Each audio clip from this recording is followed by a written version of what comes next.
Ya, yang saya dengar sidik ya, sudah sidik ya.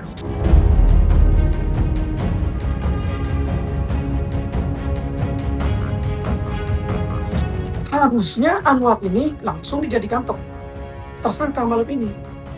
Harusnya tersangka malam ini, Anwar ini.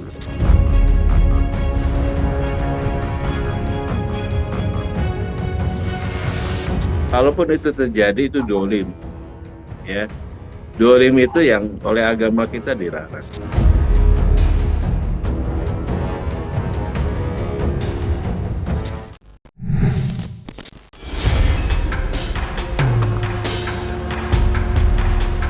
Kasus tragis berpulangnya seorang bocah lelaki asal Sukabumi bernama Nizam Safei kembali memasuki babak baru. Pasalnya, pada hari Senin tanggal 9 Maret 2026 kemarin, Anwar Satibi, selaku ayah kandung almarhum Nizam kembali menyambangi Polres Sukabumi.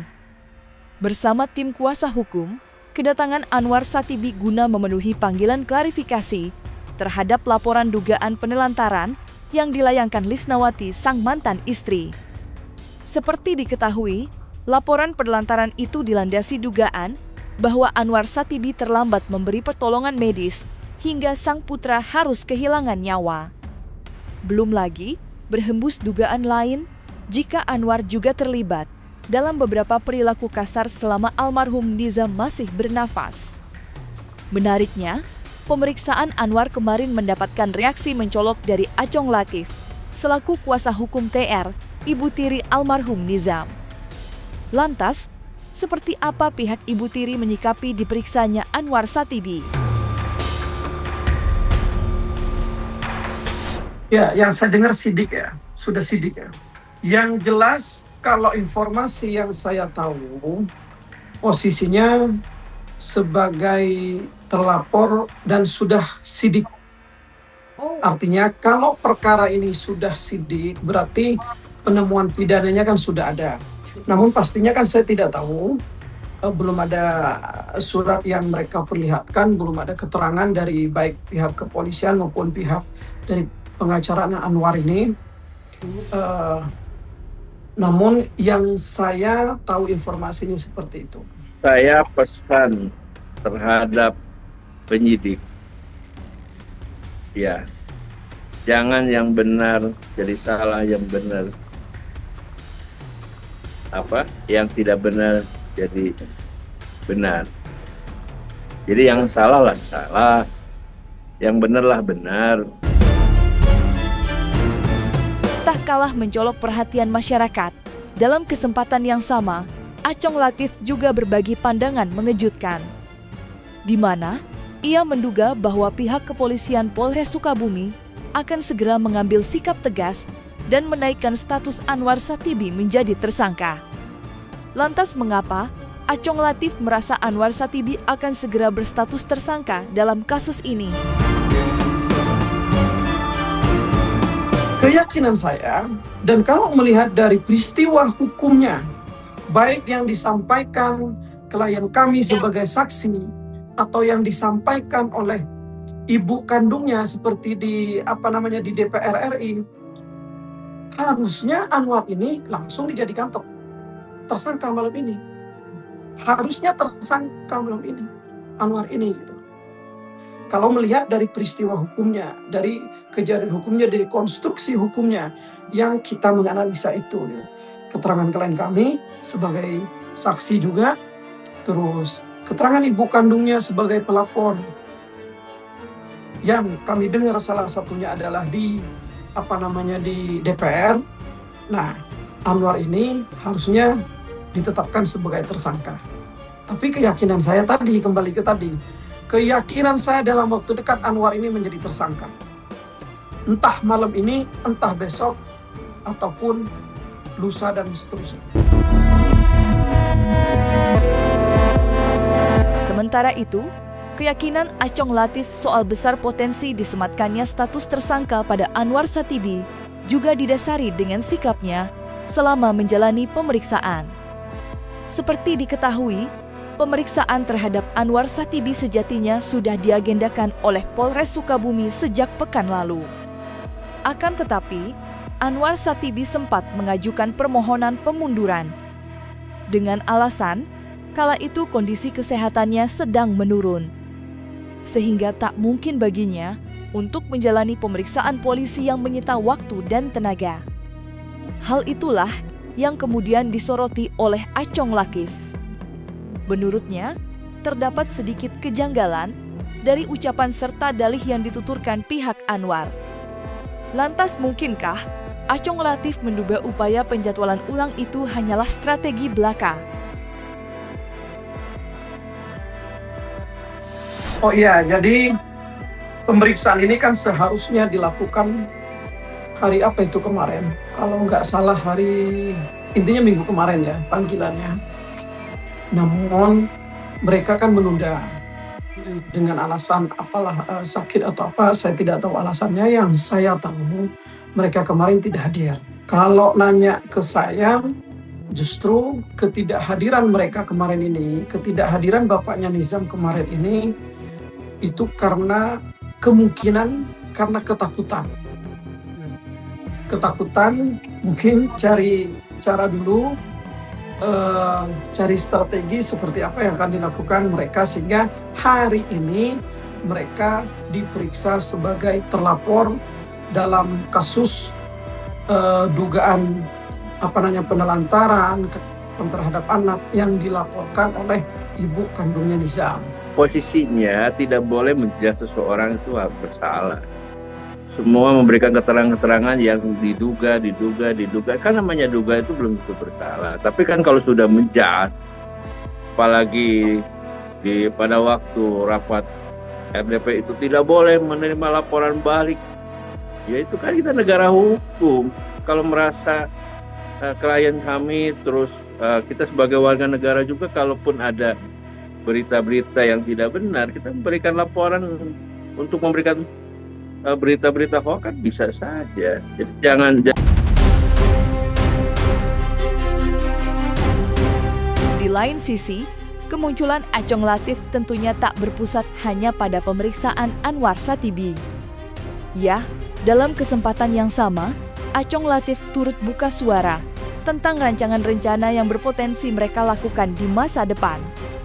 Salah satunya tentang rencana melayangkan laporan balik terhadap Anwar Satibi. Lantas, seperti apa penjelasan Acong Latif soal rencana TER membuat laporan Anwar Satibi, serta bagaimanakah pula persiapan mereka bila kedua pasangan suami istri itu dihadapkan di persidangan?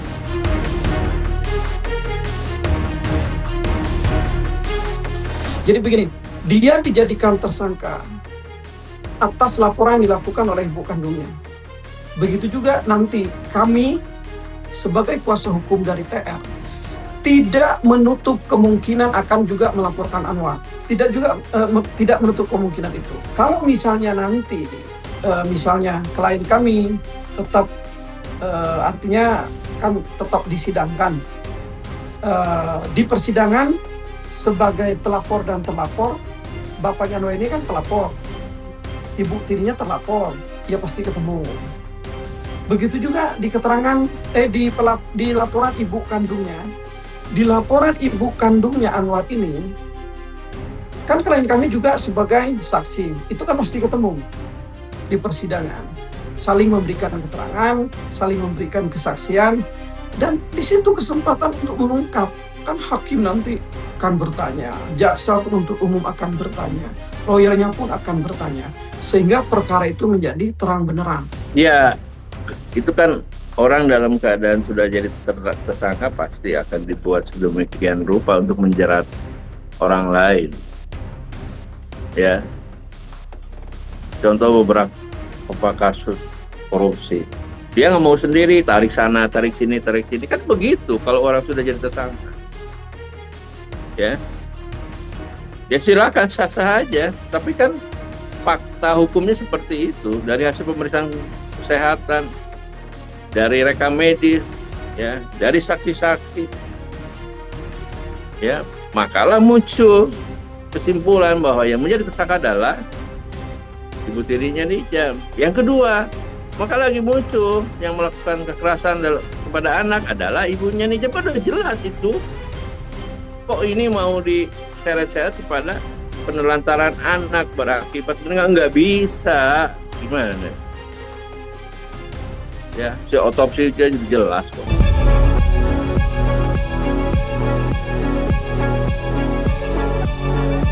Entah apapun yang akan terjadi, kasus almarhum Nizam Shafei tentunya telah berhasil menyita perhatian orang banyak. Masyarakat dari seluruh penjuru negeri ikut dibuat meringis meratapi kepergian bocah Malang yang harus berpulang ke pangkuan Sang Maha Pencipta dengan cara yang sungguh menyesakkan dada. Hal itu pun semakin terbukti menyaksikan geliat sederet lembaga di negeri ini yang ikut terjun langsung menagih keadilan untuk almarhum Nizam. Mulai dari LPSK, KPAI, hingga Komisi 3 Dewan Perwakilan Masyarakat. Akan tetapi, hal itu pula yang kini disayangkan oleh pihak Anwar Satibi. Pasalnya, mereka kini dibuat khawatir gencar atensi justru berkembang menjadi bias yang memberatkan posisi Anwar Satibi di hadapan hukum. Padahal, ia belum dinyatakan bersalah. Status tersangka saja belum ditetapkan.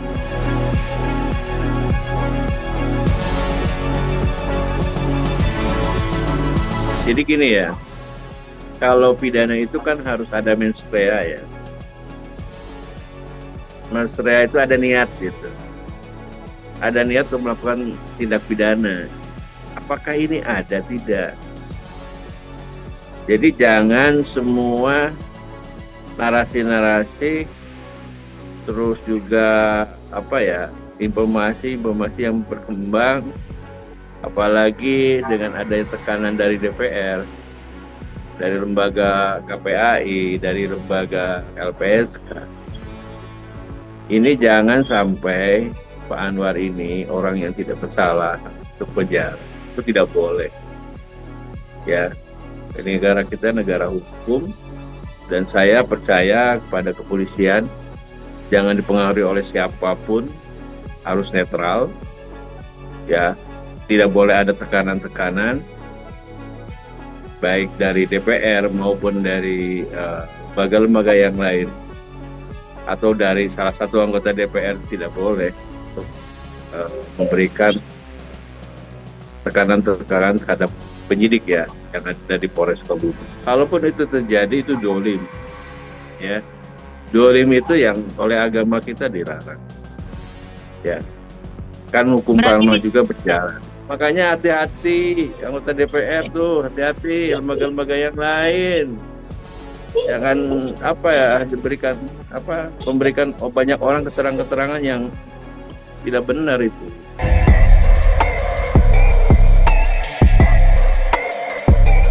Kekhawatiran yang kini dirasakan oleh Dedi Setiadi selaku kuasa hukum Anwar Satibi tentunya tak hadir tanpa begitu saja. Ya, Dedi menjelaskan kalau belakangan ini Anwar Satibi kerap kali menjadi sasaran empuk bagi warganet yang ingin melepaskan amarah terkait kepergian almarhum Nizam. Ia habis dicerca di mana-mana. Sampai-sampai kondisi mental sampai terganggu. Lantas, seperti apakah bentuk tekanan yang dirasakan oleh Anwar?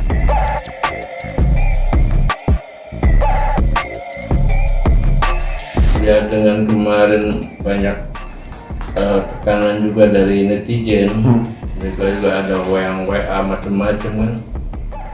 Terus lihat di berita seperti itu ya, secara psikis terganggu. Psikisnya terganggu juga akibat kurang tidur juga. Selama ini jadi mohon maaf juga ya, karena kondisi kesehatan. Namanya manusia, anak tinggal sama anak, juga banyak tekanan dari sana sini ya, hal yang wajar. Nah, cuma ya saya selaku PH ya ngasih semangat aja lah. Semangat dan sabar sambil berdoa, apa yang sekarang disangkakan kepada klien kami ya mudah-mudahan klien kami kuat gitu. Itu aja. Iya kan macam-macam, banyak juga. Saya bilang nggak usah ditanggapi, dan kalau bisa blokir, karena kalau dibiarin terus-terusan kan. Ya sama lah, yang namanya tekanan ada juga. Cuma kan kalau laki-laki itu lebih kuat ya daripada perempuan gitu. pasti kita pengen ekspresinya. mengedepankan estetika. Kan dokter sampaikan. Jelas tadi mendengarkan.